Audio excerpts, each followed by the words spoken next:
Good day. My name is Ted Lee, and I will be doing this presentation. It's about digital amateur radio in Vancouver.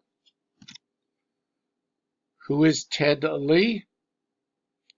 From my radio perspective, graduate from the School of Military Communications from Canadian Forces Base Kingston, 1975.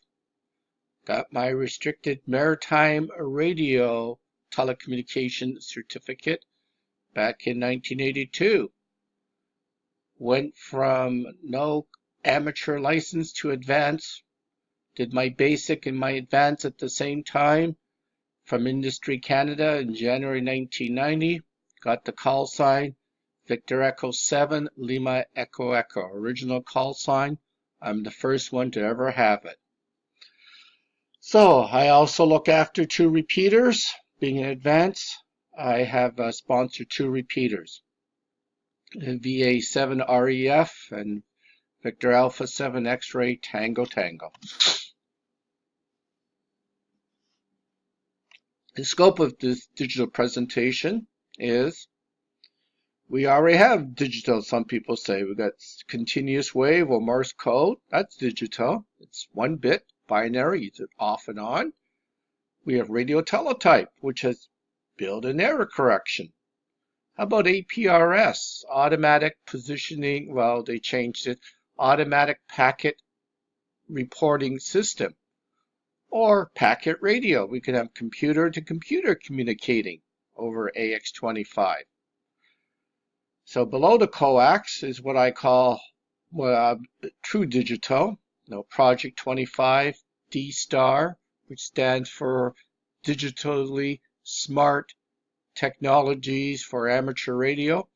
C4FM, Digital Mobile Radio. NXDN, Digital Spread Spectrum. And we have different modulation techniques.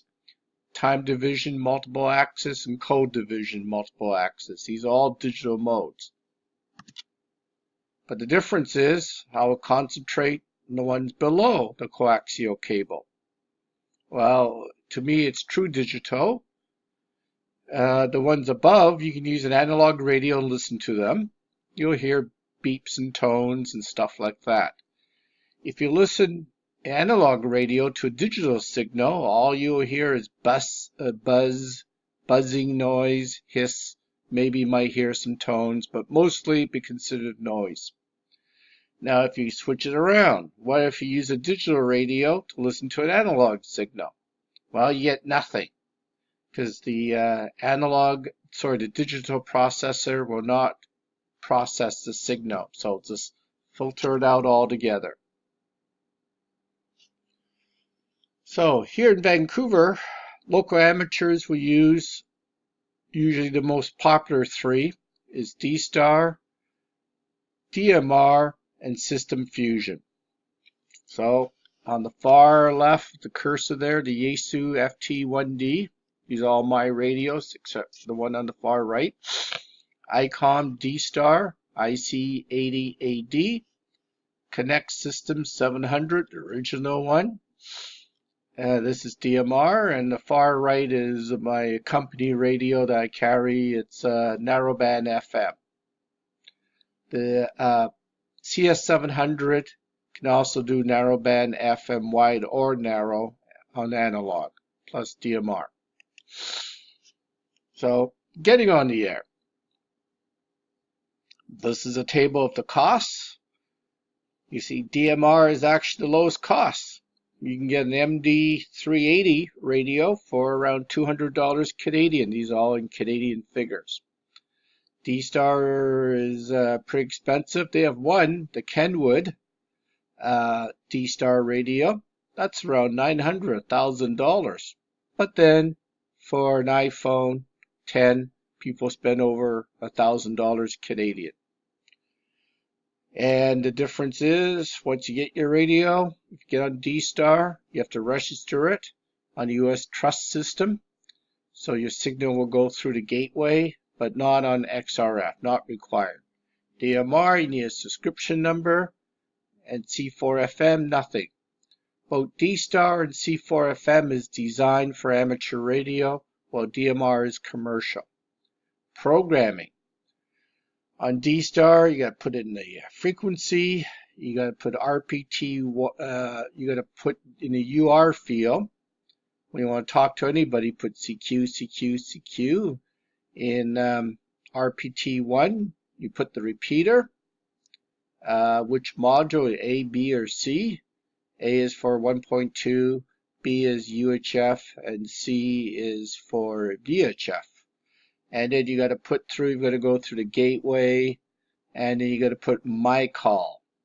So that's what you need, plus the frequency. DMR, you got to put the time slot, color code, the talk group. DMR has the most things required. And on C4FM, all you need is a frequency and your call sign's already programmed in the radio. Services. On DSTAR, you have messages. You can transmit your location simultaneously and data simultaneously. The voice and the data is interleave. Same with DMR. The advantage DMR has over the other two, because it's using time division multiple access, DMR, you get two separate channels independent of each other, and they're multiplexed back and forth. Think of your commercial FM stereo radio with left channel and right channel. With DMR, you have time slot 1, time slot 2, and it gives you roaming. Just like on your cell phone, as you drive through different areas, through different repeater zones or cell sites, a DMR will switch. But here in Vancouver with 2 repeaters, we don't have enough to switch. And C4FM, you get your location is transmitted in the background, and you can do data. So here on DSTAR, we have about 5 repeaters. In DMR, we only got 2. And the problem with DMR, you have to go through a repeater to synchronize the signal. You can do simplex, but simplex is not very popular. Might as well go to FM. And C4FM, you have actually the most repeaters. The advantage of a system fusion repeater, it can be analog, both digital or analog only. And that so there's actually many of them, because the C4FM repeater using the DR1X, I got one myself.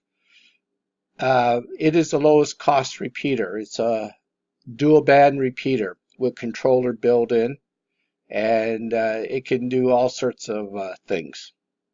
So, but in reality, there's only one that's networked together, and that is mine. You could have some nodes, simplex nodes. VA7CQ is Wires X, but it's simplex in downtown Vancouver. So even though you have many repeaters on C4FM or System Fusion, not many of them are being used in digital service. It's only myself and a few other people. So why spend all this extra money to go digital? Well, the main advantage, nice and quiet. You have no QRN.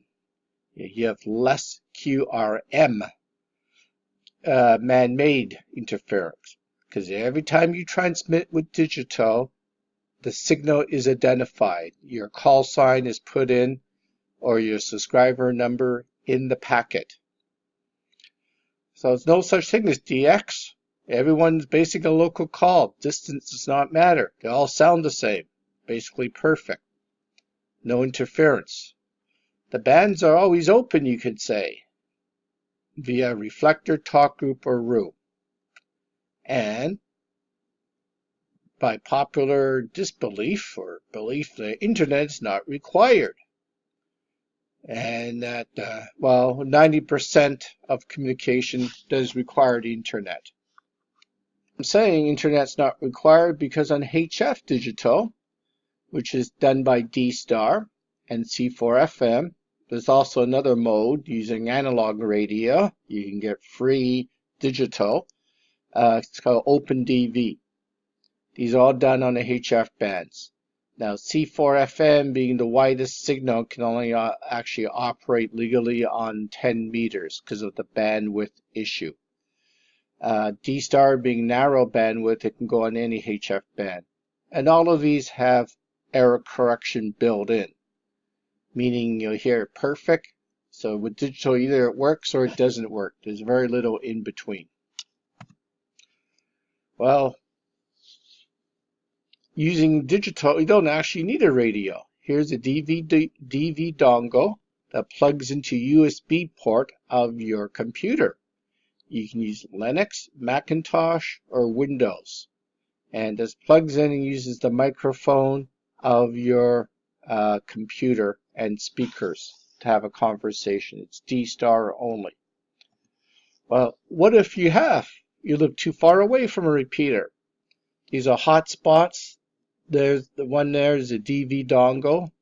The red one is the DVAP, it's called, Digital Voice Access Point. The top right is a DV4 Mini.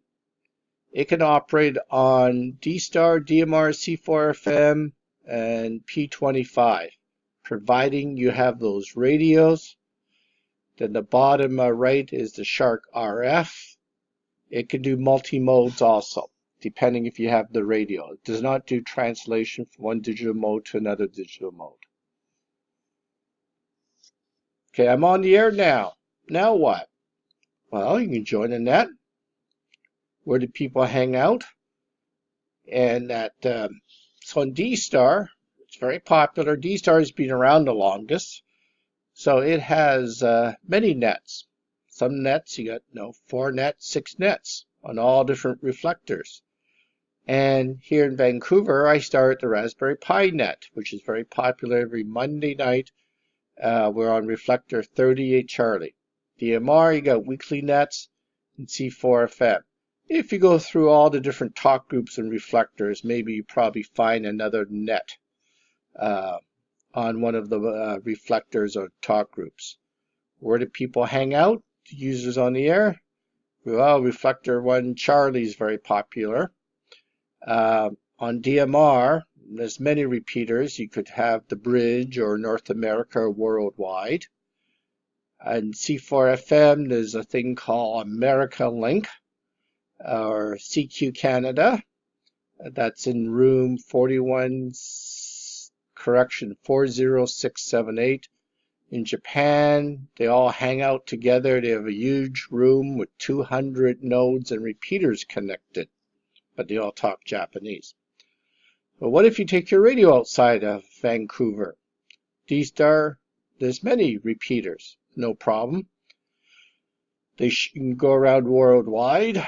In China, Hong Kong, Europe, very popular. And to make your life easier, if you look on the map on aprs.fi, the DSTAR repeaters show up. With DMR, you must pre-program your radio to make a code plug before you go to the city. Now with C4FM, since Yaesu had a special deal on a repeater, only $500 US, now $600 US, there are many C4 System Fusion repeaters all over the place. Vancouver, we have many, but some of them, for example, in White Spot, are programmed for analog use only. You cannot use digital. And for example, another one nearby me is the Sun repeater. I never hear anybody talking digital using C4FM. I don't hear that many people holding conversations on the VHF repeater. On UHF, it is a DSTAR. So that's one I use quite often when I'm outside. So there's many repeaters, but few of them are talking digitally on it because they're not networked. My repeater in the Lower Mainland is the only repeater that is networked. So going on to networks there. This is end of part 1.